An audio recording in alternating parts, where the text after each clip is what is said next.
Steal credit for my hard work? You take the blame. If you like true revenge stories, you found the best place for your vengeful needs. In this episode, we start off with a supervisor who steals credit for someone else's work, but then has to take blame for the catastrophe too. Followed by a mismanaged family business that gets managed with revenge. An employee who badmouths everyone in the company, gets forced to defend his lies before all managers in a board meeting.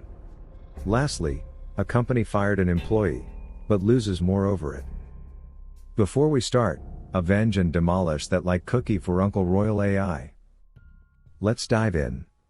Naturally, viewer discretion is advised. These revenge acts might be disturbing to snowflakes.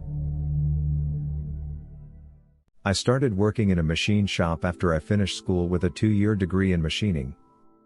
Learned all kinds of programming techniques that could make most machines perform more efficiently, and output measurements of parts currently in the machine to automatically perform quality control. This greatly increases quality of parts as well as reduce waste and human error.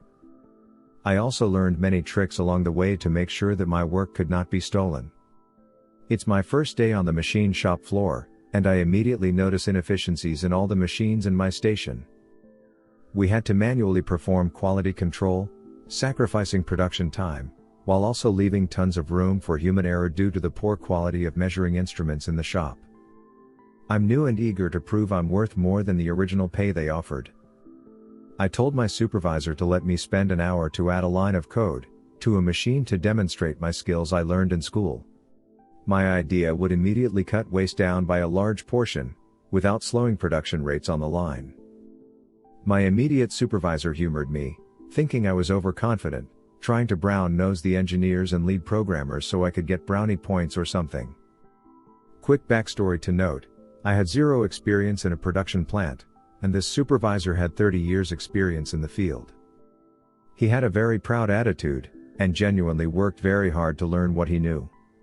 He was decent to work with. But when I would ask questions about some of the basics on this machine, like how to get to the program so I could edit it, he would block my view of what he was doing, and get to the end result quickly without explaining the process. Being new and wanting to learn, I'd always ask to have him show me what he did. But he always refused, and claimed it was his way of securing his job. Anyway, I programmed the function into the machine in about 2 hours, 40 minutes, and when it comes time to demonstrate the process, it catches a part that is out of tolerances according to the blueprint. I also programmed the machine to output different messages, providing instructions to whoever the operator was on ways to resolve the issue if the part couldn't be salvaged. I also added some neat features to make it all easier to operate and to ensure and better the quality of production. All of these functions were performed automatically, without any input from an operator. This is a pretty magnificent feature to have in production, and my supervisor knew that. The supervisor who observed the demo immediately went to report this to higher-ups, who came to view the new feature I had implemented. As the next part was being produced, the quality check move initiated and found that the second part was also bad, and output a message to change tools X, Y and Z. The managers were incredibly surprised that this was all done on a 18-year-old machine, and they looked to my supervisor to ask how he figured it out. Long story short, he actually took the credit, and was given a raise on the spot. It didn't register to me that that's what happened, until I went to ask if he was going to credit me for my work. He said, "Yeah, but you gotta put in the time to get to where I'm at. It doesn't matter that you did the job, 'cause without me, you never would have known how to do your fancy programming in the first place." The managers had left for the day, so I couldn't fight my case right then. The next day, I was planning on informing the managers that I was the one who did the programming to do that. The managers were also former machine shop veterans with 20+ years in the workplace and refused to believe me. Not only that, they basically yelled at me for trying to steal credit from someone who has worked their way up in the company and learned everything on their own and not from some school.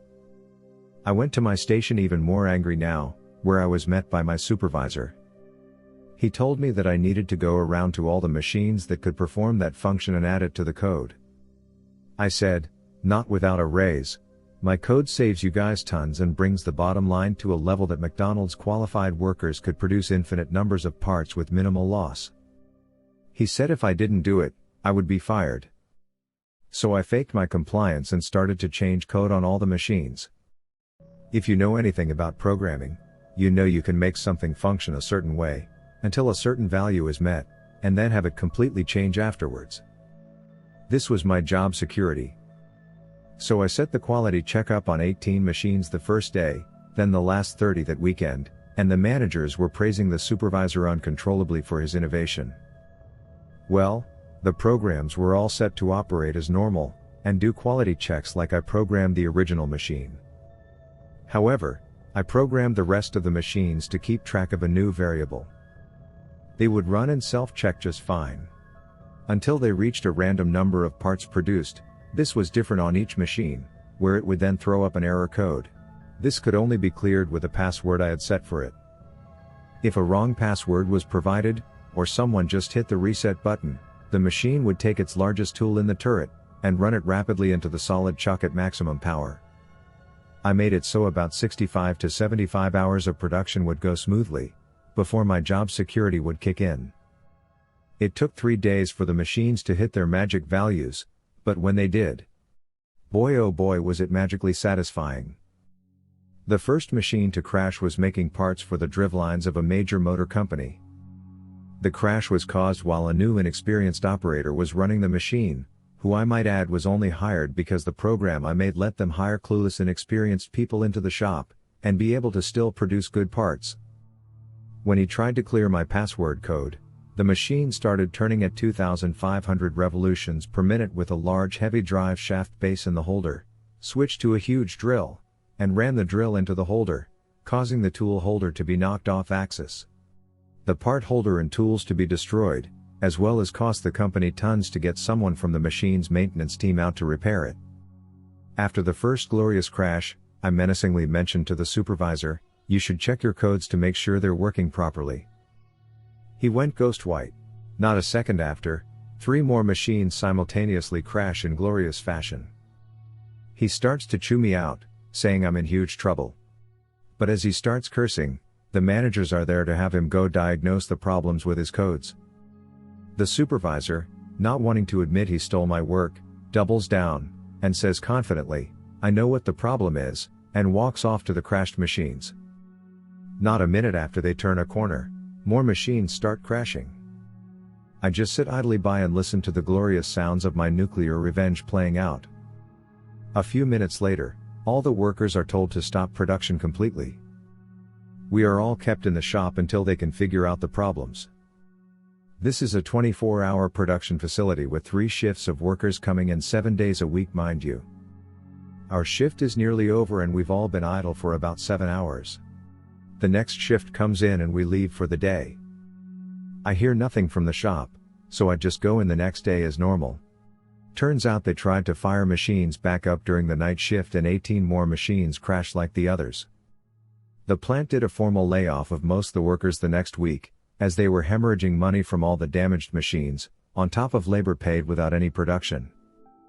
We filed a class action suit against the company for unemployment, lost vacation time, dangerous work conditions due to the severity of the crashes, etc. The company went bankrupt from the lawsuits and losses in production/machine repairs. The guy who took my credit was obviously fired, and had an article in the paper about him sabotaging the company's production.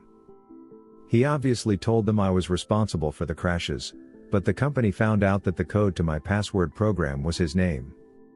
They believed he did this out of spite cause he was refused a raise the previous year and his threats to them after his last evaluation. Sucks to suck, hee hee. A few years after I started university, a friend of my mother's, who we will call Cook, started a restaurant in a small town a couple hours outside of the city we lived in. It was really a glorified hot dog stand in a golf course. My mother had invested money into this business, so she had a personal stake in ensuring its success. That meant that she would often enlist us, my brother and I, to wait her when she could not do it herself. And my brother felt hatred for this guy, though I don't blame him. Cook had no idea how to run a business and he was completely computer illiterate, and had me set up the Google account for his business. This in itself wasn't the issue, but he was completely uninterested in learning. He just commanded us to do such things for him. And in order to get us to work in his business, he would pick one of us up from our home, drive us 2 hours or so out of town, and we were basically stuck there until we were driven back due to the fact that neither of us had a driver's license. And since my brother had problems with this guy, I was the one who more often than not, had to spend 2 to 10 days at a time there. My mother was no better. She would often volunteer us that we would be working 2 days in the middle of a week, making job hunting for an actual job we wanted a very difficult thing for us. Furthermore, she treated us not as employees but as her children. Thus, any mistake was clearly our fault and not because neither of them could A. Train staff. B. Use a computer at all. C. Manage a business at all. D. Utilize my brother and I in the most effective way, considering my brother had already graduated university and I was working towards a double major in business. They were completely unprofessional. They would host shouting matches in Chinese for customers to hear, and the kitchen was filthy, despite Cook's insistence that the kitchen was the cleanest place in a restaurant. Yeah, right. An ice rink was less slippery than the ground in there and he would routinely touch cooked food after handling raw meat. I distinctly remember sweeping up what I thought was a green bell pepper only to realize it was a moldy onion ring. Even the stove area was dripping grease. Literally, a big drop landed on my arm one time. They could not train staff at all. They had hired 5 people in the first year, and none of them came back the next.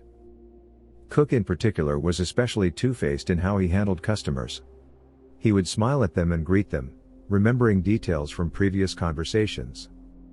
And then turn to me and say in Chinese about how they're all stupid, stingy retirees with too much money and the free time on their hands. All of this left a great feeling of resentment in both me and my brother. Not only was it effectively trapping us to work for this completely incompetent individual, we would get basically nothing out of it. This was particularly frustrating for me because, as a business student at the time, I could see all possibilities for the place to improve. I even offered to write up some policies, do some inventory management and take a look at the administrative side, just to help out and get some experience for myself. They kept insisting that they didn't need it. Sure, we were paid bare minimum, and the guy did know how to cook, but we have to bear the brunt of their frustration while hiding the fact that we were sick of helping out. Until we couldn't anymore. Last year, I graduated university. It was not as happy of a time as it should have been because my grandpa passed away the week before. I couldn't even celebrate the night before I walked the stage because A. I had to give part of the eulogy the previous day. B. I had to mediate an incident between my brother, my mother, and Cook because my mother couldn't. No pre-graduation shots for me, because I was stuck on the phone for 3 hours listening to how insensitive Cook was over the fact that my grandpa just passed away. But I figured that once I walked the stage and I had my diploma, I could spend that next week job hunting. No dice. Immediately after I graduated on the Monday afterwards, my mother told me that I had to work 10 days in the hellish restaurant. I lasted 6 before it happened. By all accounts, it wasn't that busy of a day to start off with. There was a breakfast brunch for Father's Day that barely anyone attended and most people that did show up wanted to order off the menu. But both Cook and my mother were incredibly stressed out and both of them were taking it out on me. My mother spent the day micromanaging me and finding flaws in every little thing I did. Like cleaning an empty table over clearing plates from a table out on the deck, to not immediately refilling coffee or water when a glass or mug was half full, to not table touching every 5 minutes. Cook just shouted a lot and gave contradictory orders every 2 minutes. But it was the combination of my mother and Cook screaming at me for a mistake I didn't even make, something about a sauce that a customer requested but they got mad about. They refused to listen to me, literally shutting me down when I opened my mouth, and Cook mocking me for breaking down in tears. I remember him saying, "You're 25, you should know better than to cry over a stupid mistake." This made me realize that not only could I not handle it anymore, but I wanted to burn the place to the ground. I booked a flight out of the province that day and left a week later. I didn't even tell my mother when or why I left. Remember how I said that not only were they completely unprofessional, but also completely computer illiterate? Despite the fact that I was no longer in the province, I still had all the login information for the business. Furthermore, because I knew all the laws that he blatantly refused to learn, I knew all the violations that he had committed in the business. For the first part of my revenge, I signed out his computer from the Google account. I don't think it was really necessary, since he never used that computer in the first place for anything other than adult material. But I wanted to make sure that he and my mother wouldn't be able to stop me. Before I left the province, I claimed the business and review sites using the email and the business phone number. Then, I blasted every single review, positive or negative, with all the shit he used to say about customers.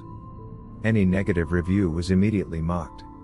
Any positive review was left with a note of "thank you, you cheap."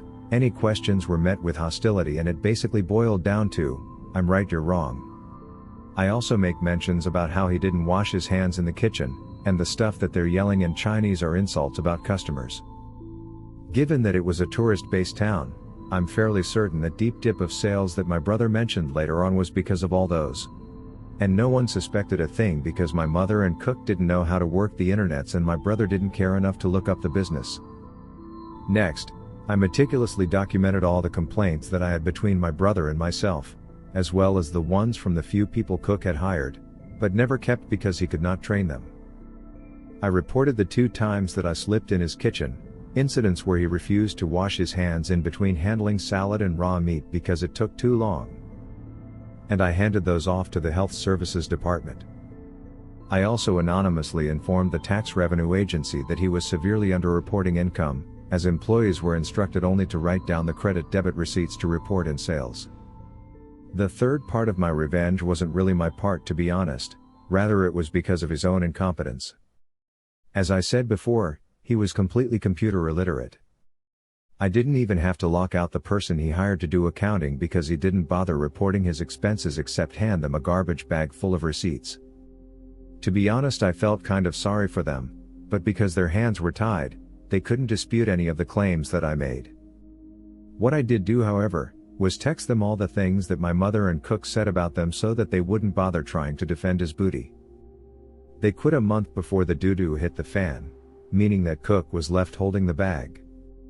So naturally, given that the business wasn't making near as much money to make rent, let alone pay off all those fines that he was slapped down with, the government repossessed everything.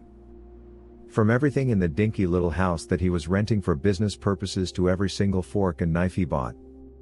Because of all the health code violations, he couldn't find a job as a cook again, which was his only job for about 30 years. And because the Tax Revenue Agency knew how bad he was with managing businesses, they naturally denied him when he requested a permit to open up a growing operation. As far as I know, he's no longer in contact with my family, but his brother-in-law, who is my mom's hairstylist, mentioned that he had to move somewhere else to get away from all the bad reputation.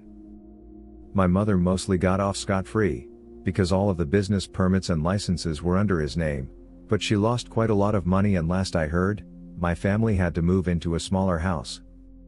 And no one knew that I was the one who was doing it. My brother suspected, as he relayed details of what had happened to me, but I never confirmed it.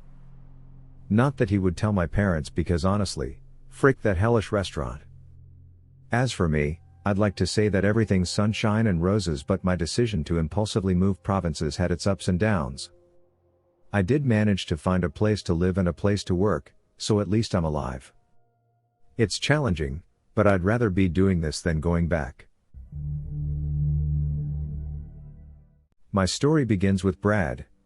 He was an engineer with a planning and support department for a portion of his company's infrastructure that impacted virtually every other part of the company. Unfortunately, Chad was a real doo-doo face. During less than a year with the company, he had thoroughly trashed everyone in his department to anyone who would listen.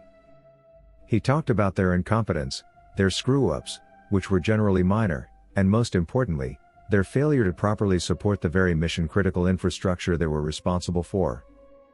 Every bump that occurred, however minor, was used as ammunition to badmouth the company. What Chad told everyone who would listen, eventually made it up to managers and directors throughout the company. That wasn't enough though. Chad made the mistake of trashing his own director, who was also his manager.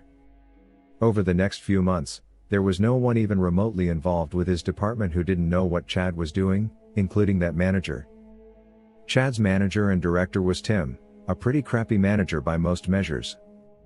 He paid about 40% less than the industry average and had a staff of B and C players because of it, but he nevertheless expected absolute dedication from that staff. If he could have had them wash his car and pick up his dry cleaning, those things would have been added to their job descriptions. Tim was also pretty poor when it came to understanding what his own staff did and routinely made things up about their work while talking to other people.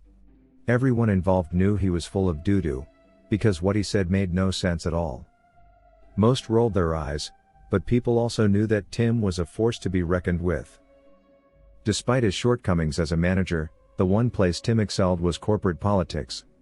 He was able to consistently come through failures without a scratch when those failures would have sidelined anyone else. Tim would deftly play opponents off one another, then stand back and watch the fireworks. He had been at it for years and seemed to have a Teflon coating.